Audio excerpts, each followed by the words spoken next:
At knife point, police say they can't rule out terrorism. It happened near a tornado base used for airstrikes against so-called Islamic State in Syria and Iraq. The motivation of this incident remains unclear.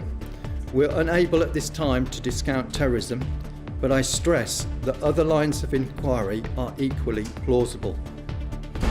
Also tonight, Russia on the brink of a total Olympic ban as their athletes fail to overturn a doping ruling. Why we must take more vitamin D or risk a return of rickets. And Big Sam's big wait as Sunderland make England pay.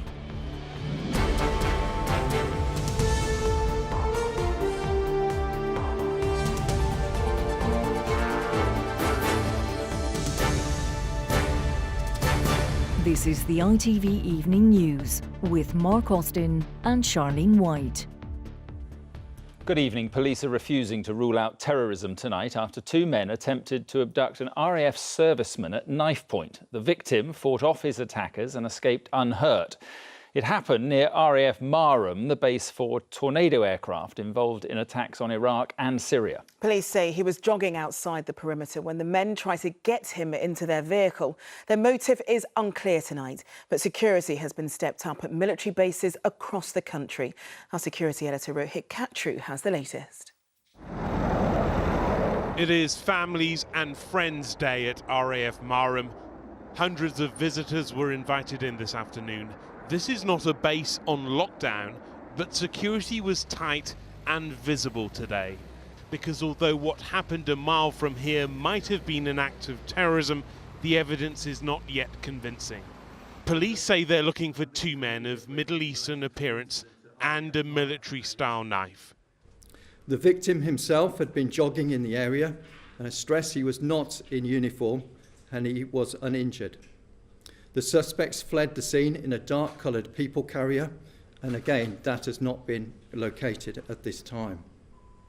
The motivation of this incident remains unclear. We're unable at this time to discount terrorism, but I stress that other lines of inquiry are equally plausible. Marham is home to tornado bombers which have been used in raids against self-styled Islamic State. It makes it a plausible target for terrorism. But it's Norfolk Police and not the counter-terrorism agencies who are currently investigating this attempted abduction. But in April, Junaid Khan, a delivery driver, was convicted of planning an attack near a different RAF base. He was directed by an IS fighter in Syria to ram his vehicle into an American soldier. Today's police response may just be evidence of the current nervous environment, or it may be evidence of something far more alarming. Rohit Katru, ITV News. Right, Peter Smith is at RAF Marham tonight. Peter, what are people on the base there being told about this incident? Well, people on the base here are carrying on with Families Day, as you can probably hear, but there has been an internal military email sent out by the Ministry of Defence, Mark, which I have seen, and it's warning everyone on this base to review their personal security. That means serving British military personnel are being told not to wear their uniform when they're alone outside the base, not to wear anything that can identify them, to keep a low profile, put simply, Mark, because it is perceived to not be safe for them to be alone outside this base at this point in time. And it's not just the serving military personnel, it's people in the civil service, contractors too, are being told, don't walk around here when you're alone, be extra cautious. And that is, at least until this specific threat is dealt with, and that means catching the two men who we know tried to abduct an RAF serviceman at knife point here and who remain on the run. All right, Peter, thank you very much. Peter Smith there. Russia has lost its appeal against a doping ban that bars its entire athletics team from the Rio Olympics. It's thought the decision makes it more likely that all Russian competitors will be excluded from the Games, which starts, of course, in just over 2 weeks. Our sports correspondent Ian Payne is in Lausanne in Switzerland, where the decision was taken. Ian. Well, Charlene, this has been another momentous day in what is a huge story. It means, as you say, that Russia cannot enter any athletes in the track and field events in Rio. Of course, athletics has been Russia's most successful event at the Olympics of recent times in terms of medals won. It's a momentous day in a beautiful place. We're on the banks of Lake Geneva here in Lausanne, very genteel, very relaxed. And yet, if you like sporting intrigue and scandal, this has been very much the place to be. Switzerland's been a busy place this week, and the headquarters of the Court of Arbitration for Sport has been no exception. And today they announced what Russian athletics feared. The Court of Arbitration for Sport has dismissed the request filed by the Russian Olympic Committee and 68 Russian athletes. So 68 Russian track and field athletes are banned from Rio unless they can prove they've not been involved in doping.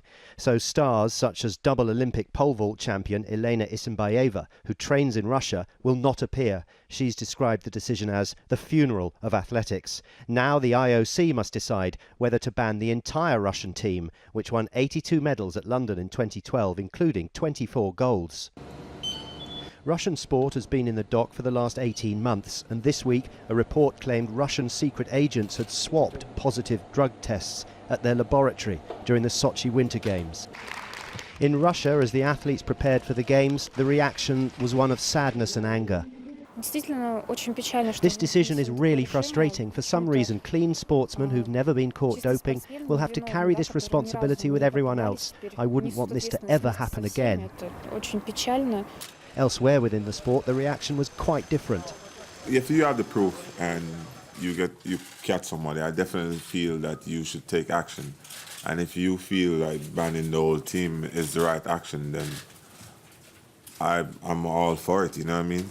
The attention will now switch to the International Olympic Committee, who also have their headquarters here. Legally, they now have the green light to ban the entire Russian team. But will they? Ian Payne, ITV News, Lausanne. And our sports editor, Steve Scott, is here. Well, Ian posed the question there, will they? So, will they? Well, they've got the green light, as he said, but I think a blanket ban is definitely not guaranteed. I'll tell you why. I mean, I think the most likely outcome is that they will pass the buck, if you like, and in fact ask the individual federations or the individual sports to make that decision, just like the IAAF did with the athletes. Now, we already know, before today's decision, gymnastics, for example, came out, said they did not think a blanket ban was the thing to do. But then there are many other international federations who would be quite happy to ban the Russian team. So I think it could all get a little bit messy, and we could see a smattering of Russian athletes in Rio in the weeks ahead. I sat down with British poster girl Jessica Ennis-Hill this afternoon to discuss this with her. Quite interesting what she said. She says she does feel very sorry for any clean Russian athletes out there, but does believe quite firmly it is time for drastic action. I'm thankful that it's not a decision that I have to make as an athlete, but I do think a big, decision has been made, and it has to be a drastic measure to make changes. And again, I do feel for those athletes, those Russian athletes that are doing things the right way. But again, it's just been so deep, the corruption and what's been going on within Russia, that something has to be done. Jess Ennis there. Now, the other major issue in Rio, well, at all Olympics, is security and some significant arrests today. Yeah, all Olympics, you say, Mark, and all big events like we've just seen recently in the Euros. Brought into sharp focus today because of a series of raids in Brazil. 10 people arrested on suspicion of belonging to a group which supports a so-called Islamic State and preparing acts of terrorism. Now, the authorities have actually said that they believe these people, who, incidentally, all Brazilian, were actually quite amateurish and weren't ready to carry out attack at this stage. But it reinforces what they need to do. And they say, however amateurish, disorganised these groups are, they have to take them seriously, especially at this stage with a few weeks to go. Sure. OK, Steve, thanks very much. The man who killed at least 84 people driving a lorry through a crowd in Nice had help, prosecutors say. French officials say Mohamed Boulel had at least 5 accomplices, all of whom have been arrested. They also said Boulel had been planning the attack for months. And Theresa May is holding talks with François Hollande in Paris. Ahead of the meeting, the French president repeated his call for Britain's exit from the European Union to begin as soon as possible. Jeremy Corbyn launched his bid to retain the Labour leadership today. He called on the MPs who want him out to unite behind him and the party instead. But in the same speech, he warned that none of them will be allowed to stand in the next election without winning a fresh selection process. Here's our political correspondent, Carl Dinnan. Jeremy Corbyn is going for the female vote, launching his re-election campaign with a pledge to force employers to reveal whether women and men are paid the same. And he claims he is in a position to potentially deliver that one day from Downing Street. This party is going places. This party is strong. This party is capable of winning a general election. And if I'm leader of the party, I will be that Prime Minister. Maybe. He's promised other policies will follow, but it's not his policies which have landed him in a leadership contest.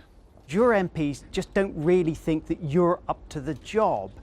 If you win, does that matter? I hold out the hand of friendship to them all, because come September, when this election is done and dusted, there will still be a Tory government in office. There will still be grotesque levels of inequality in our society. There will still be whole parts of this country that are left behind Britain. It's the job, it's the duty, it's the responsibility of every Labour MP to get behind the party at that point. But he then suggested that every single Labour MP could face reselection if constituency boundaries are redrawn before the next election. His leadership challenger thinks that's a way to pressure MPs. Well, I thought he was in favour of a kindler, gentler politics, but it doesn't seem to be very kind and gentle if you're the boss. That sounds like a threat to you. Well, it doesn't sound very kind or gentle to threaten to sack your workers, which is basically what Jeremy is proposing to do, because the workers don't agree with him. Mr Smith also says Jeremy Corbyn's going round claiming parliamentary victories that aren't his. Two of the big victories that we've won in the last few months, one on tax credits, the other on personal independence payments for disabled people. I won those victories alongside colleagues in the House of Lords. Jeremy Corbyn didn't pay much attention to them at the time. I remember going to meet with Jeremy to discuss the tax credits policy. He didn't really understand the policy and wasn't terribly interested in it. Ouch. This leadership battle is getting personal and a little nasty. The original challenger, Angela Eagle, is cancelling constituency surgeries, she says, on police advice. Carl Dinnan, ITV News, Westminster. Still to come on the ITV Evening News. Trump's warning to NATO ahead of his big speech in the United States. And thumbs up to England from Big Sam as Mourinho backs him for the job. I think he's a right person for that, yes. I think he's a good choice. Those stories and more right after the break.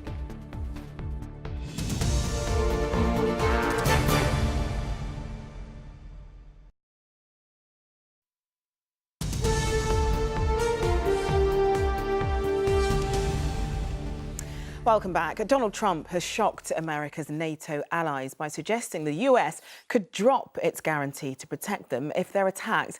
The Republican presidential nominees said the US should only help those who have fulfilled their obligations to us.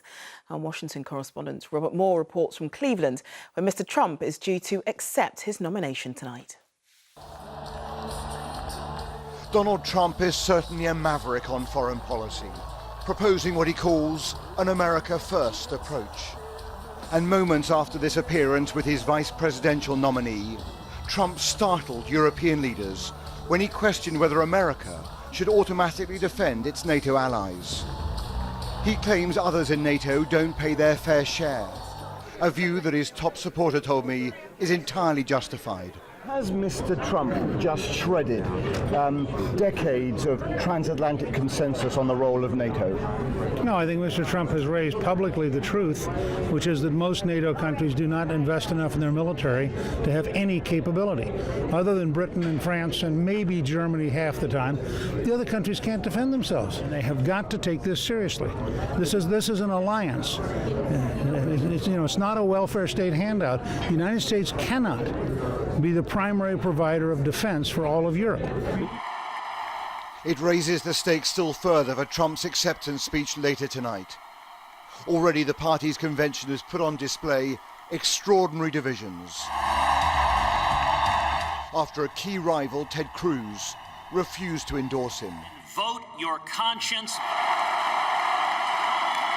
Amid the chaos within his own party, Trump must decide whether to moderate his stance tonight or further threaten NATO allies and international partners. The challenge is not just about party unity. It is also the question of whether Donald Trump temperamentally, emotionally, can soften his harsh rhetoric. What he says and how he says it is going to be critical. Trump is aiming to show Americans he is ready for the Oval Office. But those warnings to NATO allies are certain to add to fears in Europe about what a Trump presidency would actually mean. Robert Moore, ITV News, Cleveland. Public Health England issued new guidance today recommending that more or less everyone should be taking vitamin D supplements, particularly in winter. Vitamin D is vital for healthy bone and muscle. The body can make it when exposed to enough sunlight, but clearly that's hard to achieve in the UK for half the year at least. Juliet Bremner reports. A daily dose of vitamin D has cured 4-year-old Hamza Khan. Just a few micrograms of the vitamin has got rid of his rickets. This is what he looked like when he came to see doctors 2 years ago, his legs badly bowed. His parents couldn't believe vitamin deficiency could cause such extreme problems. We were not sure that it's going to be fixed without any fixture or some surgery. Have you seen the video? It was very bendy. But he said, yeah, just be confident. It's going to be all right. And look at now. From April to September, most of us should get enough vitamin D from sunlight. But sunscreen effectively blocks ultraviolet light or UVB, which is crucial to producing vitamin D. During the winter months, the sun is too weak to provide enough of the vitamin.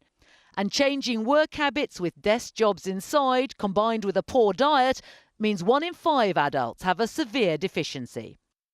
Some food contains vitamin D, but you need to eat 3 tins of tuna, 10 eggs or 4 steaks a day to get the equivalent of 1 10 microgram tablet. Children can often be bow-legged normally, but this is extreme. Paediatrician Dr. Benjamin Jacobs has been campaigning for the last 5 years to make vitamin D supplements a part of everyone's diet from birth. We've seen babies with significant medical problems, babies with rickets, babies with a low blood calcium level that's caused convulsions. Occasionally, very rarely, babies can even get heart failure due to a lack of vitamin D. So we are delighted that now the official advice is start vitamin D pretty much from birth. It's true that the sunshine helps, but once it's gone, adults are also at risk. The new advice is that a supplement should be taken every day during winter to protect against bone disease. Juliet Bremner, ITV News. Now, some other stories making the news this evening. South African prosecutors are to appeal against Oscar Pistorius' 6-year sentence, calling it shockingly too lenient. The Olympic athlete was jailed earlier this year for the murder of his girlfriend Reva Steenkamp in 2013. Government lawyers say the sentence could bring the justice system into disrepute. And Prince Harry has warned of complacency in the battle to beat HIV and AIDS. At a conference in South Africa with Sir Elton John, he said, "We cannot lose a sense of urgency despite much progress made over the last decade." Now, Jose Mourinho has called Sam Allardyce the right person to take on the job of managing England. All he needs, the Manchester United manager said, is support from the country. The FA said it was close to officially hiring Big Sam today, but the deal now probably won't be sealed until tomorrow. Getting him out of his contract with Sunderland is proving rather tricky. Neil Connery reports. Sam Allardyce arrived for training as usual with Sunderland this morning, with a thumbs up and the broadest of smiles. The day after it emerged he will be England's next manager, he's been tying up loose ends at the club he saved from relegation. But FA talks at Wembley over compensation for Sunderland are understood to be holding up the announcement. Is it compensation holding up? So a short period of time, I will let you know. Half a world away in Shanghai, there was no shortage of support for Big Sam from big names. I think Sam never had the big chance at the highest level.